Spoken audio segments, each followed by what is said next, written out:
तो एक बड़े वाले स्पॉइलर वार्निंग के साथ अगर मैं शुरू करूं तो थॉर लव एंड थंडर के पोस्ट क्रेडिट सीन में हम सब ने देखा कि कैसे अपनी सोन परी मतलब कि ज़्यूस जमीन पे लेट के अपने जख्मों पे मरहम लगा रहा है और अपने बेटे को ऑर्डर देता है कि जाके वो थॉर से लड़े और उसे आसमान से नीचे फेंके, क्योंकि ज़्यूस को लगता है कि थॉर की वजह से ही इंसान देवताओं को मजाक समझ बैठे हैं, जो कि गलत भी नहीं है। पहले वो आसमान की तरफ देख के अपने भगवानों को याद करते थे, उनसे प्रार्थना करते थे, उनकी पूजा करते थे, पर अब वो आसमान की तरफ देखते हैं तो उन्हें अपने सुपर हीरोज याद आते हैं। और हरक्यूलिस भी एक आज्ञाकारी पुत्र की तरह निकल पड़ता है थॉर के शिकार पे। तो फिर यहाँ पे एक सवाल आता है कि थॉर और हरक्यूलिस अगर इन दोनों को एक मैदान में फेंक दें तो कौन किसके फाड़ेगा। अब थॉर की स्ट्रेंथ और फीट्स के कारनामे हम सभी जानते हैं, तो इसीलिए बिना टाइम वेस्ट करे सीधा बात करते हैं हरक्यूलिस की पावर्स के बारे में। तो हरक्यूलिस ओलंपियन गॉड्स के किंग ज़्यूस का बेटा है। जैसे कि अपना थॉर गॉड ऑफ कॉमेडी मेरा मतलब गॉड ऑफ थंडर है, वैसे ही हरक्यूलिस भी गॉड ऑफ स्ट्रेंथ है और पूरे मार्वल यूनिवर्स में इस पहलवान का नाम सबसे स्ट्रॉन्गेस्ट कैरेक्टर्स में गिना जाता है। अब हरक्यूलिस इतना ज्यादा पावरफुल है कि सारे ओलंपियन गॉड्स मिलकर भी हरक्यूलिस को स्ट्रेंथ के मामले में हरा नहीं सकते, यहाँ तक कि ज़्यूस भी नहीं। ज़्यूस के पास भले पावर्स ज्यादा हो लेकिन स्ट्रेंथ के मामले में हरक्यूलिस को कोई बीट नहीं कर सकता। और अपनी मैडनेस स्टेट में हरक्यूलिस को रोक पाना नियरली इम्पॉसिबल है। वो बिल्कुल अपने हरे कद्दू की तरह ही आउट ऑफ कंट्रोल हो जाता है। पर अब उसकी ताकत के कुछ नमूने बताऊं तो हरक्यूलिस ने वर्ल्ड वॉर हल्क को बराबरी की टक्कर दी है और कुछ हद तक उसे ओवर पावर्ड भी करा है, लेकिन बाद में अपनी दोस्ती यारी याद आने के बाद वो उससे आगे फाइट नहीं करता।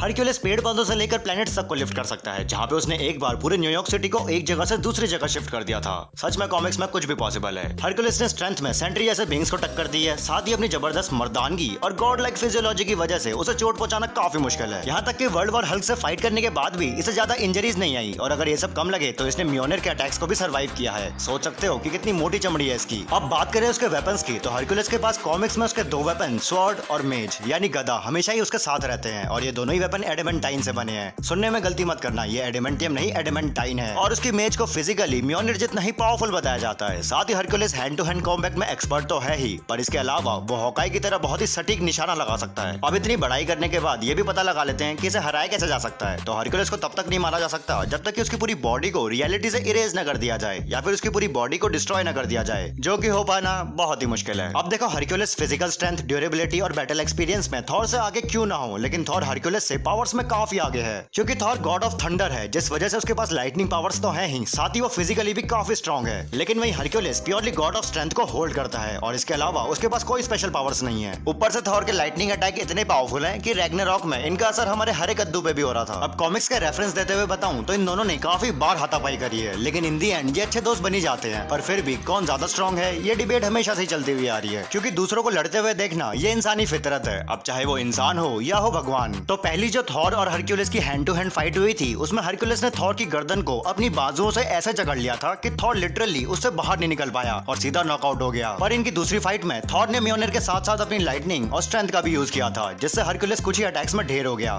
तो इससे ये बात तो पता चल जाती है कि खाली स्ट्रेंथ के मामले में हरक्यूलिस थॉर से थोड़ा आगे है, पर हम बात करें वेपन्स और ओवरऑल पावर की तो थॉर हरक्यूलिस से काफी ज्यादा पावरफुल है। और यहाँ तो मैंने स्टॉर्म ब्रेकर को मेंशन भी नहीं किया है। साथ ही लव एंड थंडर के एंड में थॉर के पास स्टॉर्म ब्रेकर और म्योनिर दोनों ही हैं। और हाँ, अगर हम थॉर के कॉमिक अचीवमेंट्स को भी गिनने लग जाएं तो यहाँ तो हरक्यूलिस रोने लग जाएगा। तो ये तो थी थॉर वर्सेस हरक्यूलिस की कहानी मेरी जुबानी। अगर वीडियो अच्छे लगे तो वीडियो को लाइक करना और चैनल को भी सब्सक्राइब कर देना, और अगर वीडियो कुछ ज्यादा ही अच्छी लग गई हो तो अपने दोस्तों के साथ शेयर भी कर देना। बाकी मिलते हैं ऐसे ही किसी और अमेजिंग टॉपिक के साथ, तब तक के लिए गुड बाय।